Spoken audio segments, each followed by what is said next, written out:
Motivo de muita alegria nessa noite podermos iniciar uma nova série de estudos na Palavra de Deus, no nosso culto de ensino da Bíblia. E nessa noite nós vamos abordar o tema, o temor do Senhor. Eu lembro que ainda logo na minha adolescência, ainda não era evangélico, eu tinha uma ideia um tanto quanto distorcida acerca do que era temor a Deus.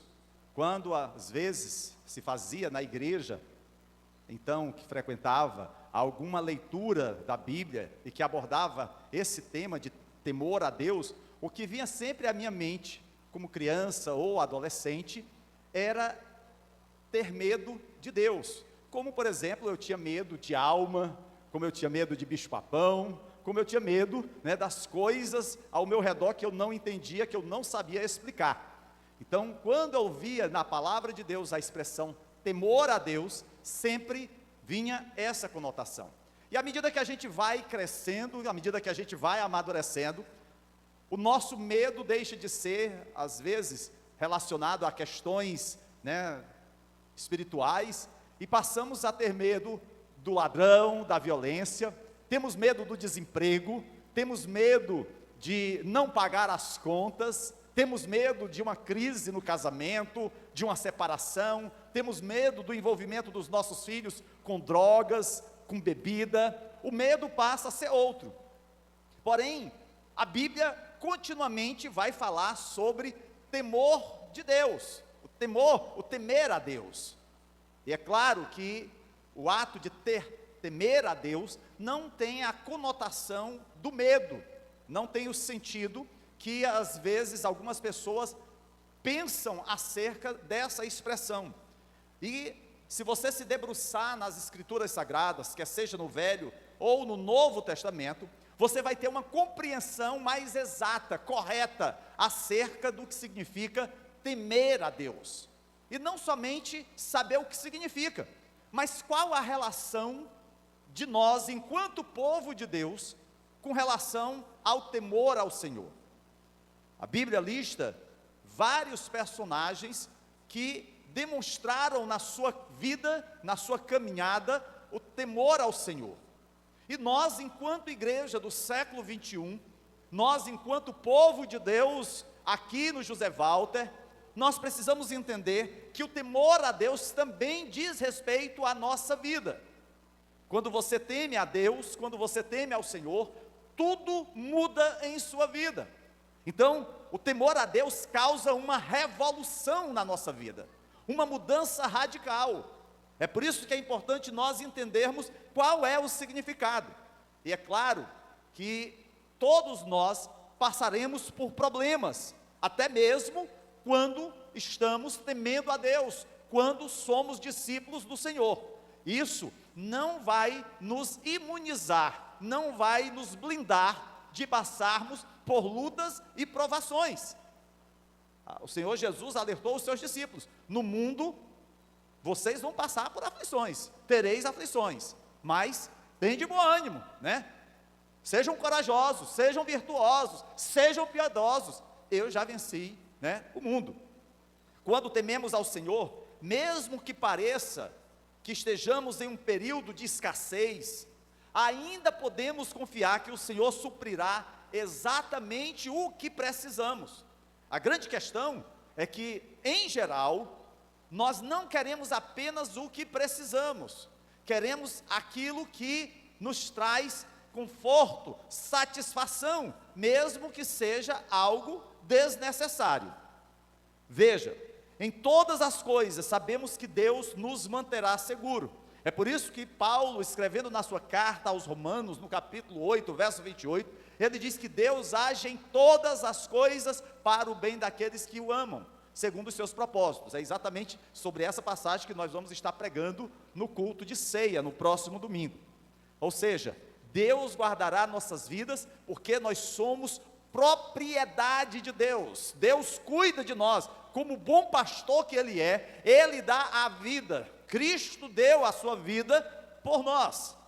E nessa noite, já que o nosso tema é temor a Deus, nós gostaríamos de fazer 3 perguntas. São 3 perguntas que vão nos ajudar a compreender qual é o sentido de temor a Deus, conforme as Escrituras nos ensinam? E a primeira pergunta que eu gostaria de fazer é: o que significa temer ao Senhor? E por que que nós devemos temê-lo? Será que isso é apenas uma ordenança lá do Velho Testamento? Será que apenas isso serve para o povo de Israel? Ou cabe também para a igreja do Novo Testamento? Se aplica também para nós, para a Gileade? O que eu descobri nas Sagradas Escrituras foi que temer ao Senhor não é ter medo de Deus.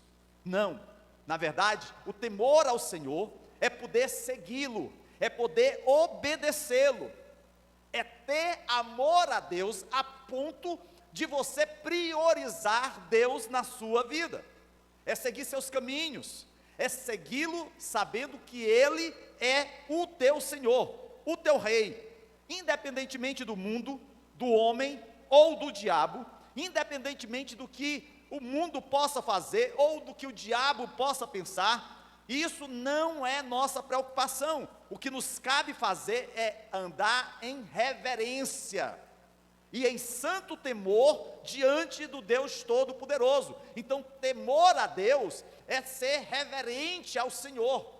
E hoje, amados, nós passamos por uma crise de reverência na igreja. E aqui, claro, que eu não estou me referindo apenas à questão de senta, levanta, vai ao banheiro, levanta, vai lá fora, conversa com um colega, olha o celular, passa mensagem, liga para alguém. Não, eu não me refiro só a isso. Isso é falta de reverência, falta de educação, claro. Mas a reverência que a gente vê aqui não é somente essa da formalidade. A reverência aqui é eu realmente ter um zelo no meu trato com Deus, é eu poder estar na presença do Senhor e buscar satisfazê-lo com a minha vida. E aquilo que não agrada a Deus, e eu sei o que não agrada ao Senhor, eu poder me abster, eu poder tirar da minha vida, buscar viver sem aquilo. É o que a gente chama de domínio próprio. É você não se curvar ao pecado, porque você prefere agradar a Deus, você prefere reverenciar a Deus, você prefere ter temor a Deus, do que ter prazer em si mesmo. É por isso que nós vivemos, ou devemos viver, num santo temor diante do Deus Todo-Poderoso. No Velho Testamento, isso é claramente observado, em especial no trato das coisas do templo. Quando Deus passa as medidas, quando Deus passa todos os itens que deveriam existir na tenda do tabernáculo ou no templo, cada um daqueles objetos recebe uma determinada medida, recebe um determinado produto que deveria constar para produzir determinado item. Tudo é feito para glorificar a Deus. E assim, queridos, isso mostra-nos, isso lança luzes no Novo Testamento sobre a nossa reverência a Deus, com relação ao louvor. Eu não vejo que o ministério de louvor sejam levitas, até porque os levitas do Velho Testamento não apenas cantavam.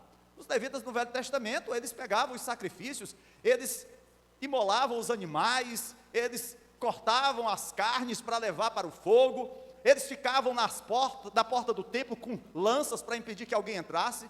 Isso lança luzes com relação ao Novo Testamento, a sobriedade, o cuidado que a gente deve ter com relação às coisas de Deus. Então, aqueles que vêm louvar, devem fazê-lo com excelência, devem fazer como se fosse a última noite em que estivessem aqui louvando a Deus. Aqueles que viessem dirigir o culto, aqueles que viessem pregar, aqueles que viessem recolher as ofertas, aqueles que estivessem na recepção, como se fosse a última noite que estivessem aqui nesse mundo para adorar a Deus dessa forma. Mas nem sempre nós agimos de forma respeitosa às coisas de Deus. É por isso que nós precisamos entender o verdadeiro sentido do temor ao Senhor, para que tudo que a gente faça, quer seja aqui na igreja, quer seja nas coisas que o Senhor nos coloca para realizar, como por exemplo desse final de semana que estivemos no SCC, o façamos com excelência. Eu não quero dizer com isso, amados, que nós não vamos cometer erros. Eu não quero dizer com isso que nós não vamos fazer alguma avaliação, alguma crítica frente às coisas que erramos ou que outros erraram. Mas a gente faz isso com o objetivo de acertar, de não machucar, de não denegrir A gente faz isso procurando sempre entender que tudo é para a glória de Deus, não é para a glória do homem. Temer a Deus significa que seguimos e buscamos o Senhor, pois somente Ele tem o poder de erguer, de levantar, de entronizar alguém, mas também é Ele que tem o poder de derrubar e de destronizar. Aqueles que entendem isso, aqueles que vivem nesta verdade, são abençoados, porque Deus derrama o seu amor sobre aqueles que o temem. Nós iniciamos o culto fazendo a leitura de Provérbios, que o temor do Senhor é o princípio da sabedoria, ou seja, a base do conhecimento, a base do sentido da vida, não está naquilo que o homem possa alcançar ou adquirir, mas está na sua relação com Deus, uma relação de respeito, uma relação de amor, uma relação de reverência, uma relação de obediência. O próprio Jesus, no Evangelho de Lucas, no capítulo 12, verso 5, ele diz: temam aquele que depois de matar o corpo, tem poder para lançar no inferno. Jesus está fazendo uma referência não ao diabo, Jesus está fazendo uma referência aqui ao próprio Deus, que tem todo o poder, e a Ele nós devemos temer. É Deus que tem a vida e a morte em suas mãos. Às vezes a gente delega muito poder a Satanás que ele não tem. Eu gosto de um determinado teólogo que costuma dizer que Satanás é o Satanás de Deus, porque ele obedece aquilo que Deus ordena. Satanás não está em pé de igualdade de poder nem com Deus, nem com Jesus, nem com o Espírito Santo. É Deus que tem o poder, é capaz de trazer para o seu reino e nos salvar das trevas. Tudo está sob o seu controle, e para aqueles que o temem, Ele os abençoa e os traz para si. O salmista, no Salmo 103, verso 11, diz: pois como os céus se elevam acima da terra, assim é grande o seu amor para com os que o temem. É grande o seu amor para com aqueles que temem a Deus, que o obedecem, que andam segundo a sua vontade. E nos versos 17 e 18 desse mesmo salmo ele diz: mas o amor leal do Senhor, o seu amor eterno, está com os que o temem, e a sua justiça com os filhos dos seus filhos, com os que guardam a sua aliança e se lembram de obedecer aos seus preceitos. O amor eterno de Deus está com os que o temem. Não é um amor temporário. O amor do homem é um amor temporário. Assim como ele sobe no altar declarando amor, alguns anos depois ele simplesmente pode dizer: estou enfadado, já não aguento mais essa pessoa ao meu lado. Esse é o amor do mundo. É o amor declarado, declamado por Vinícius de Moraes: seja eterno enquanto dure. Se durar 10 anos, bem; se durar 5 meses, ótimo; se durar um dia, dá bom demais. Mas esse não é o amor de Deus. O amor de Deus é eterno. O amor de Deus pela sua igreja é incondicional. Nós não fizemos nada para merecê-lo, mas Ele nos amou primeiro. Então fica claro e muito evidente, amados, a importância de temer ao Senhor. E quão grande é isso. Mas também vemos que quem teme ao Senhor, Deus cuida dele. Daí vem a segunda pergunta: o que acontece com aqueles que temem ao Senhor? A gente já viu o que significa temer a Deus, a gente já verificou qual é a importância de temer a Deus, mas o que acontece quando você tem uma vida de temor ao Senhor? Será que a sua vida muda em algum sentido? E aí, a gente vai lá no Salmo 34, Davi, ele fala repetidamente nesse salmo acerca do temor do Senhor. E ele instrui ao povo de Deus, e também a cada um de nós, mas também ele traz ordenanças acerca do temer a Deus. Veja o versículo 7 do Salmo 34. O anjo do Senhor é sentinela ao redor daqueles que o temem e os livra. Em uma outra versão diz assim: o anjo do Senhor se acampa ao redor daqueles que o temem e ele os livra. Esse é o cuidado de Deus, de estar ao nosso redor, nos guardando, nos protegendo, nos livrando, porque assim Ele age para com aqueles que o temem. Deus libertará seu povo de todo o mal. Quando Deus diz que o anjo se acampa ao redor deles, Ele está falando sobre a sua presença. O ato de estar ao redor dos seus filhos, ao redor do seu povo, mostra que a presença de Deus está conosco. Eu acho que vocês se lembram, lá no Velho Testamento, quando o Senhor vinha na tenda da congregação, ninguém se aproximava, apenas Moisés podia chegar-se àquele local. Queridos, depois veio o templo. No templo, somente o sumo sacerdote adentrava o Santo dos Santos uma vez por ano. Mas a palavra de Deus diz que quando Cristo estava na cruz, o véu do templo foi rasgado, simbolizando que aquilo que separava o povo de Deus não mais o separa, e hoje nós podemos estar na presença do Deus Todo-Poderoso.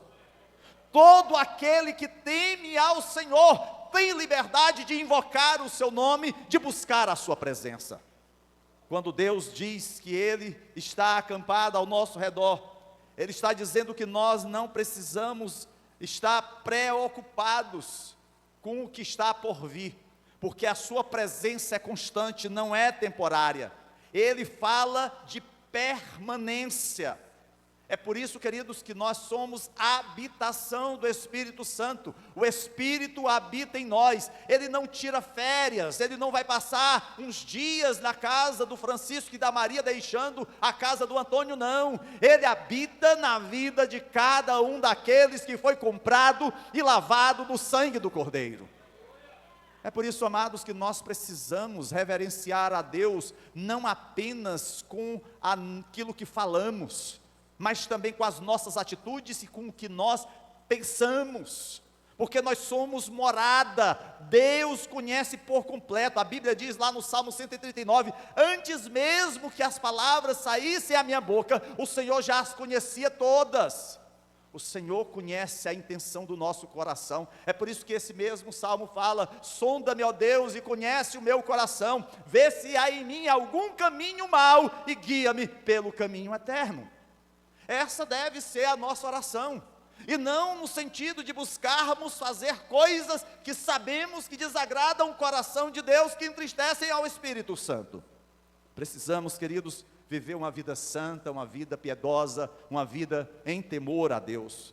Deus está procurando habitar permanentemente no coração do homem. É por isso que nós levamos a palavra, é por isso que nós anunciamos as boas novas, é por isso que nós pregamos o Evangelho, porque assim como um dia nós fomos alcançados, nós cremos que outros também poderão ter a sua vida transformada, mudada pelo poder do Espírito Santo de Deus. Esta é a vida de um filho de Deus, vivermos uma vida coberta, protegida pelo Senhor Jesus.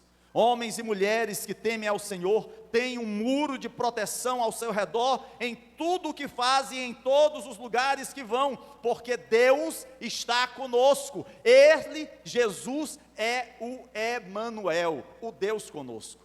Alguém pode dizer, mas pastor, e quando eu peco? Não é Deus que está te levando a pecar, é você que em ato de rebeldia, de provocação, de contenda, se afasta de Deus. Mas Deus continua acreditando em você, Deus continua esperando que você possa voltar a casa. É por isso que nas orientações da ceia do Senhor, lá em 1 Coríntios, a palavra do Senhor diz que cada um de nós deve olhar para si mesmo, não é para o outro, é para nós, e assim, arrependidos, voltarmos para o Senhor. Há uma terceira pergunta: de que ou de quem o Senhor livrará aqueles que o temem? Será que há algum livramento de Deus quando nós o tememos? Quando Deus está conosco, Ele certamente nos livrará em todas as situações, em todas as circunstâncias. Aí você pode dizer, pastor, mas eu fui assaltado, porque Deus não me livrou? Eu sou uma pessoa que vivo em temor a Deus. Ah, pastor, eu estava andando e meu carro furou o pneu, por que que Deus não me livrou daquele prego? Queridos, é importante que a gente entenda que os livramentos de Deus trazem glória ao Senhor. Pode ser até que você não entenda aquele momento da dificuldade que você atravessou, porque nenhum de nós quer passar dificuldade na sua vida. Se a gente pudesse, a gente queria ter uma vida tranquila, né? Aquele mar calmo, fácil da gente mergulhar, sem se preocupar com as ondas, com buracos ou qualquer outra coisa. Mas, queridos, enquanto nós estivermos aqui nesse mundo, nós continuamos sobre a influência do pecado, e o livramento de Deus não é no sentido de que nós vamos ser preservados das dificuldades desse mundo, mas é que a nossa vida está guardada no Senhor, e assim, se o mal se levantar contra nós, Deus nos guardará eternamente, porque Ele é o nosso Deus, Ele é o nosso Senhor. Quando o mal aparecer, e ele vai aparecer, queridos, lembre-se que o plano de Deus em nossas vidas é para que possamos confiar, temer ao Senhor, e o Senhor abrirá o caminho e o revelará a nós e a nossos filhos, para que o sigamos em segurança. Eu acho que vocês lembram da história do povo de Israel após a sua saída do Egito. O povo de Israel estava encurralado por um lado pelo exército de Faraó, e na outra posição havia o mar revolto. Aparentemente eles não teriam saída, mas Deus trouxe o livramento.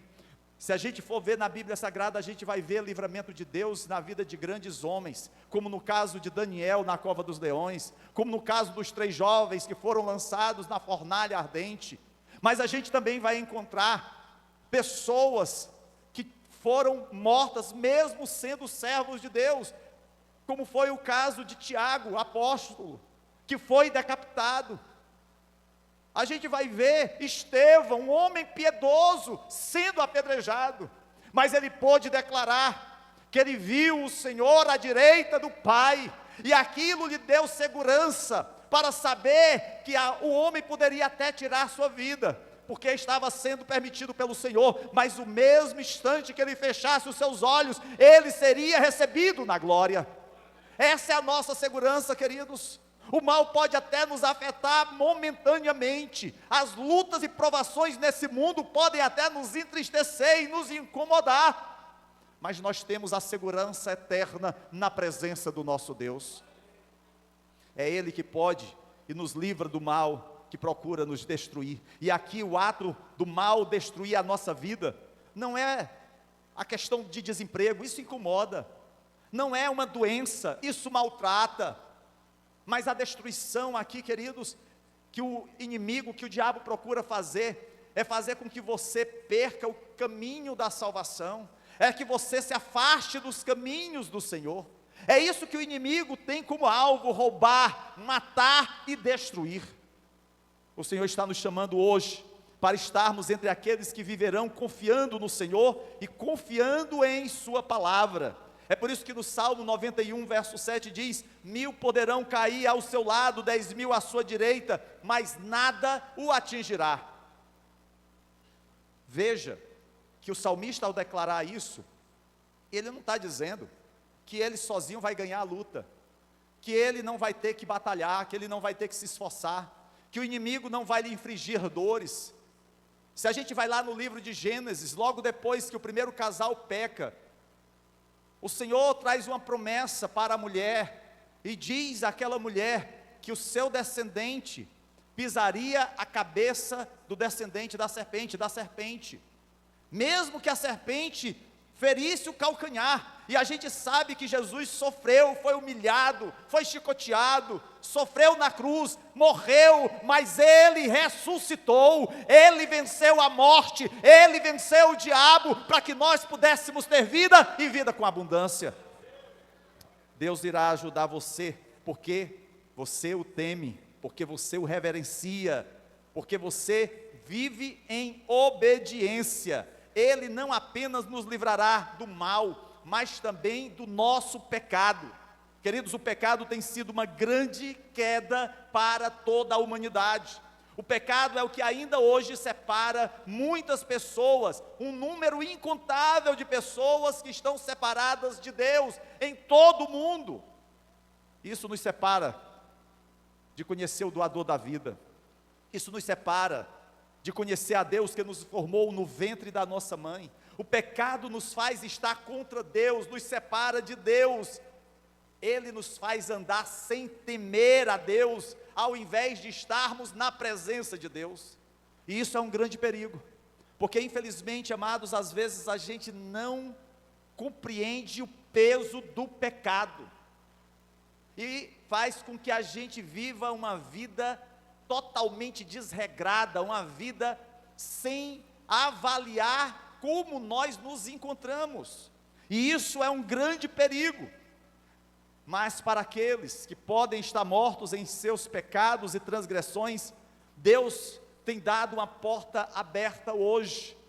Hoje, se você está numa situação de afastamento de Deus, você está desviado dos caminhos do Senhor, hoje é noite que o Senhor te chama à reconciliação. Nós somos chamados para viver uma vida santa, uma vida piedosa, uma vida em obediência a Deus, queridos. E o que nós vemos nos nossos dias, infelizmente, é que as pessoas, elas não têm compreensão disso, e vivem uma vida libertina, com piadas grosseiras, imorais, como se fossem normais, brincam como se a vida se limitasse apenas ao aqui e agora.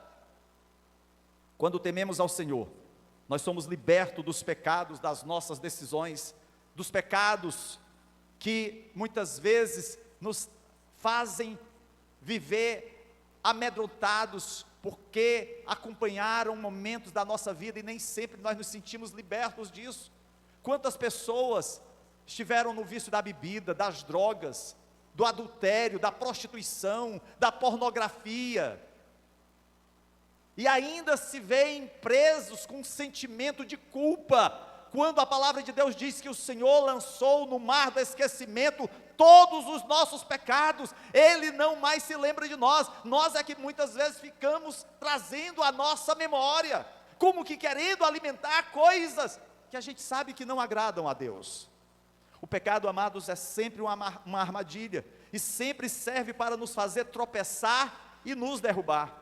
Às vezes, é essa armadilha que parece nos impedir de viver uma vida de temor a Deus. Talvez seja um vício, talvez seja a nossa desobediência ou rebelião. Contudo, seja o que for, hoje é hora de vir ao Senhor para receber o seu temor, para viver um novo tempo, para viver uma nova história na sua vida. Você não precisa ficar amarrado às coisas do passado. Você tem a oportunidade de agora viver um novo momento com Deus. Às vezes eu me encontro com algumas pessoas e a gente pergunta: como é que você está? Eu estou bem, não estou tão bem quanto antes, né? Porque antes eu evangelizava, antes eu ia para a consagração, chegava na igreja, participava das programações, e hoje porque? Eu não sei o que está acontecendo.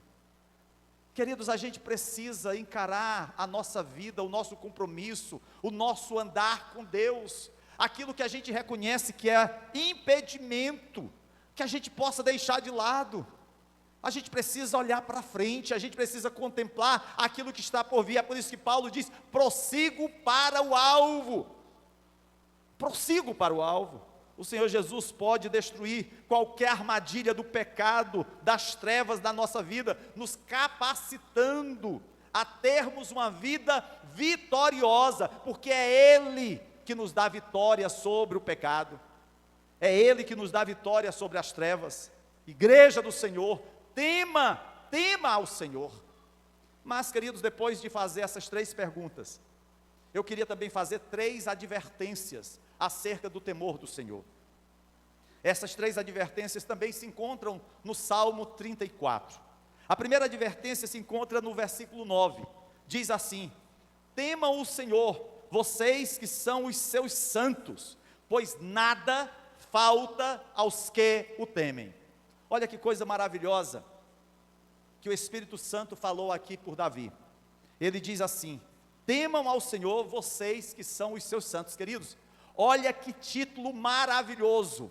Você é santo, você é separado por Deus, você não é mais um no meio da multidão, você tem o teu nome escrito no livro da vida, você é propriedade exclusiva de Deus, você é sacerdote do Deus Todo-Poderoso, você faz parte da nação santa de Israel, do Senhor, do Israel espiritual de Deus. Mas não somente isso, ele diz que nós devemos temer ao Senhor, porque nós somos os santos de Deus, e há uma consequência, quando os santos de Deus temem a Deus, a palavra do Senhor diz que nada falta aos que o temem, ou seja, o Senhor capacitará você para ser vitorioso. É claro que aqui não há promessa de você ficar descansando em berço esplêndido, isso é coisa de hino nacional. Aqui está falando que Deus te capacitará, que Deus te qualificará, que Deus te dará dons e talentos para você usar na casa de Deus e não enterrá-los. Ele nos dá libertação em todo este mundo. Quando pensamos neste mundo e em viver aqui, precisamos lembrar que estamos apenas numa jornada, estamos de passagem, aqui não é a nossa morada, aqui não é o nosso ponto de chegada, aqui não é o nosso ponto final, aqui nós somos apenas peregrinos, nós somos como Abraão, peregrinando até chegar à promessa, à terra da promessa. Quando pensamos neste mundo e em viver aqui, precisamos entender isso. Muitos passarão por esta vida e por este mundo, sem temer a Deus. Às vezes pessoas do nosso lado, do nosso convívio, no trabalho, na escola, na nossa família,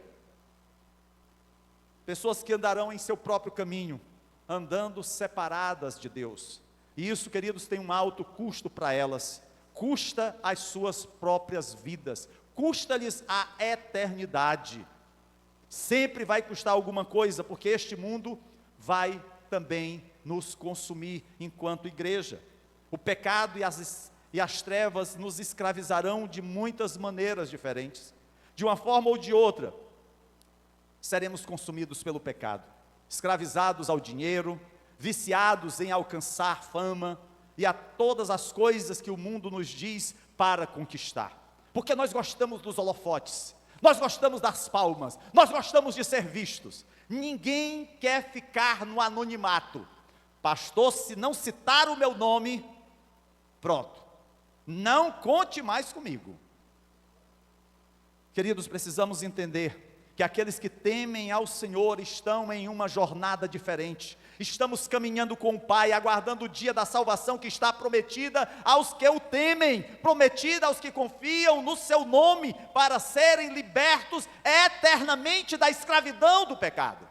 Enquanto estamos aqui, nós vamos sofrer as consequências do pecado, do nosso pecado. Mas precisamos entender que mesmo pecadores como ainda somos regenerados pelo sangue do Cordeiro de Deus. É isso que nos traz a perspectiva de um novo amanhã, é isso que nos dá a segurança da eternidade. Não é o meu mérito pessoal, não é o meu conhecimento, não é o meu vigor físico, é aquilo que Cristo fez na cruz do Calvário por mim e por você. É por isso que o temor do Senhor é o princípio da sabedoria.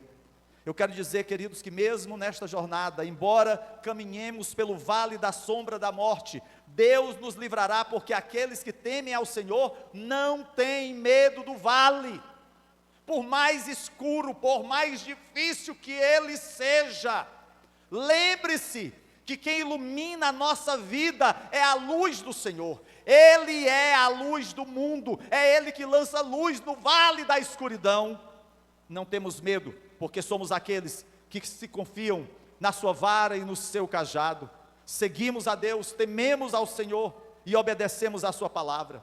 E à medida que seguimos ao Senhor, mesmo que sejamos levados para o deserto, nós sabemos que Deus será a nossa fonte de água, a matar a nossa sede. Mesmo que venhamos a sofrer a fome, Ele é o pão da vida que saciará a nossa fome.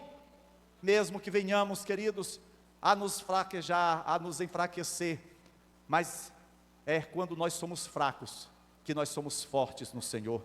É Ele que nos livrará. Muitos se preocupam, ficam ansiosos e até mesmo depressivos diante de tudo o que vemos e ouvimos nos noticiários. A nossa nação, há um pouco mais de um mês, foi abalada com a tragédia do Rio Grande do Sul. Cada vez que você olha as notícias que circulam na internet, na TV, você vê a escalada da violência, você percebe o aumento dos preços quando vai ao mercantil, ao supermercado, você observa o consumo desenfreado das drogas na nossa comunidade. É uma coisa terrível e isso produz muito medo. As pessoas vivem amedrontadas. O medo se espalha todos os dias devido aos males da modernidade. Porém, você, eu, nós que tememos ao Senhor, nós somos chamados a confiar no autor da vida. Quando você está com Deus, você pode ter certeza que Ele irá ajudá-lo, Ele estará com você, mesmo em meio às lutas e provações, mesmo que você esteja enfrentando inimigos, é Ele que vai te dar a vitória. É por isso, queridos, que temos que continuar a levar a sério o nosso compromisso com o Senhor, obedecendo a sua palavra, porque Ele é a única esperança nesta vida. A nossa confiança não está em homens, a nossa confiança não está no governo, a nossa confiança não está na economia, a nossa confiança não está nas grandes potências, a nossa confiança está no Deus da nossa salvação. Mas há uma segunda advertência que Davi faz aqui no Salmo 34, se encontra lá no versículo 10, que diz: os leões podem passar necessidade e fome, mas os que buscam o Senhor, de nada têm falta. Nada lhe faltará diante de Deus quando você o temer. Temam ao Senhor vocês, seu povo santo, porque se vocês o temerem, se vocês o reverenciarem, se vocês o obedecerem, em tudo o que fizerem, haverá uma recompensa, nada lhe faltará. Ah, pastor, quer dizer que não vai faltar dinheiro para pagar as contas? Ah, pastor, quer dizer que não vai faltar saúde na minha casa? Ah, pastor, quer dizer que não vai faltar alimento na minha despensa? Queridos, o Salmo 37, verso 25 diz assim: já fui jovem e agora sou velho, mas nunca vi o justo desamparado, nem seus filhos mendigando o pão. Infelizmente, amados, nós fazemos uma inversão de valores, porque achamos que Deus, Ele tem por obrigação de nos dar tudo o que precisamos, e aí ficamos como que decretando, determinando e dizendo: olha, se tu não fizer assim, se tu não cumprires, eu rasgo a tua palavra. Queridos, que tipo de relação é essa com Deus? Parece que é Deus que é o servo e nós somos os senhores. É uma verdadeira inversão de valores. É como se nós disséssemos para Deus: tema a mim. Infelizmente, é isso que a gente vê na nossa sociedade, e às vezes até mesmo no meio evangélico, ou aqueles que se dizem evangélicos. Você está preocupado com o seu casamento? Tema o Senhor. Você está preocupado que o seu marido ou com a sua esposa lhe traia? Tema o Senhor. Você está preocupado com as lutas que você está passando na escola, no seu trabalho? Tema o Senhor. Você está preocupado com as contas? Tema ao Senhor. Podemos, queridos, percorrer a lista, mas há uma resposta hoje na igreja. Os leões podem passar necessidade e fome, mas os que buscam o Senhor, de nada têm falta. Como cristãos, não nos preocupamos nem tememos com o resto do mundo. A Rússia invadiu a Ucrânia, Israel luta contra o Hamas. Na África, países vivem em estado de beligerância. Essa é a realidade moderna. E o homem dos grandes centros, dos países de primeiro mundo, estão cada vez mais distantes de Deus, não querem qualquer vínculo com o Senhor. Mas isso não nos deve levar a temer, achar que Deus perdeu o controle das coisas deste mundo. Deus continua no controle de todas as coisas, nada foge ao controle de Deus. Não gaste todo o seu coração e força tentando você mesmo estar no controle da sua vida ou das circunstâncias ao seu redor. Precisamos entender, queridos, que não podemos acrescentar nenhum minuto à nossa existência. Tudo está debaixo do controle do Senhor.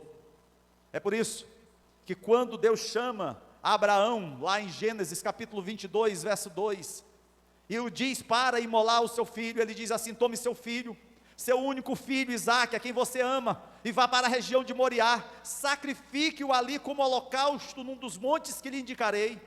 Queridos, quando eu vejo essa passagem, eu começo a pensar em Abraão e em suas preocupações, porque como pai, eu vejo as preocupações que eu tenho com as minhas filhas. Imagina Abraão, imagina as inquietações de Abraão, se Isaque for sacrificado, quem vai continuar a minha linhagem? Quem vai levar meu nome? Se Isaque for sacrificado e eu não tiver outro filho, como Deus cumprirá a promessa em minha vida? A gente percebe algo muito especial sobre Abraão. Em vez de temer a falta, em vez de temer o que ele iria perder, ou o que teria, ou o que não teria, Abraão temeu ao Senhor, Abraão confiou no Senhor, Abraão obedeceu ao Senhor. E a Bíblia diz que quando Abraão, em obediência, ia sacrificar o seu filho, lá em Gênesis capítulo 22, verso 12, o Senhor diz assim: não toque no rapaz, não lhe faça nada, agora sei que você teme a Deus, porque não me negou o seu filho, o seu único filho. Na relação de Deus com a sua igreja, o Senhor diz: buscai o reino de Deus em primeiro lugar, e todas as coisas vos serão acrescentadas. Abraão procurou em primeiro lugar a Deus, e Deus lhe deu aquilo que ele mais anelava. Queridos, se nós estivermos dispostos a confiar no Senhor e verdadeiramente temê-lo e segui-lo, poderemos ver o mesmo poder milagroso em nossa vida, o mesmo agir sobrenatural de Deus. É por isso que o salmista no Salmo 23 diz: o Senhor é o meu pastor e nada me faltará. Temer ao Senhor significa que podemos desfrutar de algumas coisas desta vida, mas nada jamais seria capaz de competir ou substituir a satisfação que só vem com a presença de Cristo. Infelizmente, nós queremos agir assim, queremos substituir o gozo da presença de Deus por coisas passageiras. Quantos não têm se entregue nos braços de outras pessoas, deixando o seu cônjuge enganado? Quantos não têm achado que o dinheiro é a resposta para os seus males? Você provará e verá que nada lhe faltará, porque você não passará necessidades, porque Ele satisfaz a você como nenhum outro, ou como nenhuma outra coisa neste mundo. Descobriremos que nada nos falta, porque encontramos tudo em Deus. E a terceira e última advertência se encontra no versículo 11, do Salmo 34. Venham meus filhos, ouçam-me, e eu lhes ensinarei o temor do Senhor. Queridos, o Senhor Jesus é o único que pode nos ensinar, mas isso também diz respeito a que Jesus é o verdadeiro significado do Senhor. Você quer aprender acerca do temor do Senhor? Vá a Jesus, tenha intimidade com Ele, busque a sua face em oração, em consagração, em jejum. O problema, queridos, é que nós não queremos mais isso. A oração logo nos cansa, a leitura da Bíblia logo nos fadiga, e jejum, meu Deus, nem pensar. Cristo, queridos, é o único que pode nos ensinar. A pessoa que carece de Jesus, carece de tudo que há de bom. Temer ao Senhor é vir a Jesus, é aprender de Jesus, é aprender com Jesus. Aqueles que temem ao Senhor sabem que o Pai enviou o seu Filho para completar e cumprir todas as coisas boas em nossa vida. Você está pronto hoje para entrar numa relação de temor com o Senhor? À medida que o tememos, aquele que é bom traz a sua bondade para os nossos corações, que é Jesus. E a sua bondade, a sua sabedoria, a sua esperança, a sua orientação, tudo é encontrado porque Ele está centrado no trono do nosso coração. É por isso que lá em Romanos capítulo 3, versos 10 a 12, nos é dito: Não há nenhum justo, nenhum sequer, não há ninguém que entenda, ninguém que busque a Deus, todos se desviaram, tornaram-se juntamente inúteis, não há ninguém que faça o bem, não há nenhum sequer. Se não for Jesus na nossa vida, queridos, nós não teríamos como ter uma vida de temor a Deus. É Jesus que nos ensina, é Jesus que nos apresenta ao Pai, é Jesus que nos conduz através da ação do Espírito Santo, agindo em nós e através de nós. Hoje, irmãos, temer a Deus pode mudar tudo na nossa vida. O temor do Senhor guardará a sua língua do mal, guardará a sua mente da mentira, guardará as suas atitudes de cometerem coisas que desagradam a Deus. Porque ofender a Deus, ofender o Todo-Poderoso, é algo que o verdadeiro homem e mulher de Deus, um homem e uma mulher segundo o coração de Deus, um homem e uma mulher que temem a Deus, jamais vai querer fazer isso, desagradar ao Senhor. Podemos até mesmo, no percurso da nossa caminhada, incorrermos em erros, mas rapidamente, corremos arrependidos e contritos, à presença do Senhor, pedindo a sua misericórdia e o seu perdão. Não ficamos enamorados com o pecado, mas ficamos desejosos de uma reconciliação com o Senhor. Há quem diga que o melhor, depois da briga entre um casal, é a reconciliação. É claro que a gente não gostaria de ter que brigar, para estar bem um com o outro, mas é melhor reconciliar do que viver brigado. É melhor voltar-se para Deus e receber o seu perdão, do que a sua condenação. É melhor receber o seu amor, do que estar afastado do Senhor. Eu lembro-me de Jó, e o exemplo de Jó, o testemunho de Deus para Satanás acerca de Jó, acredito que deveria ser o testemunho de Deus falando de cada um de nós. Disse então o Senhor a Satanás: reparou em meu servo Cleito? Reparou em minha serva Ana Lúcia? Reparou em minha serva Selma? Reparou em meu servo Antônio? Não há ninguém na terra como ele, irrepreensível, íntegro, homem que teme a Deus e evita o mal. Queridos, olha, se na minha lápide tiver algo escrito desse jeito, pense, como eu vou ficar feliz, porque Deus falar isso de um homem, de uma mulher de Deus, é uma coisa tremenda. É pela misericórdia de Deus na nossa vida. Esse é o verdadeiro temor de Deus, que nós possamos perseguir esse alvo na nossa vida. E se nessa noite, você está aqui, e sabe que tem algo na sua vida que desagrada a Deus, você acha que isso o tem afastado de uma vida de intimidade com Deus, eu quero dizer para você, hoje é noite de reconciliação. Não saia daqui da mesma forma que você chegou. Claro, se você estiver nessa situação. Se você sabe que precisa de uma reconciliação com Deus, esse é o momento. Hoje é noite de reconciliação. Hoje é noite de assumirmos um compromisso de temer a Deus, de viver uma vida piedosa, uma vida santa. Eu quero orar pela sua vida.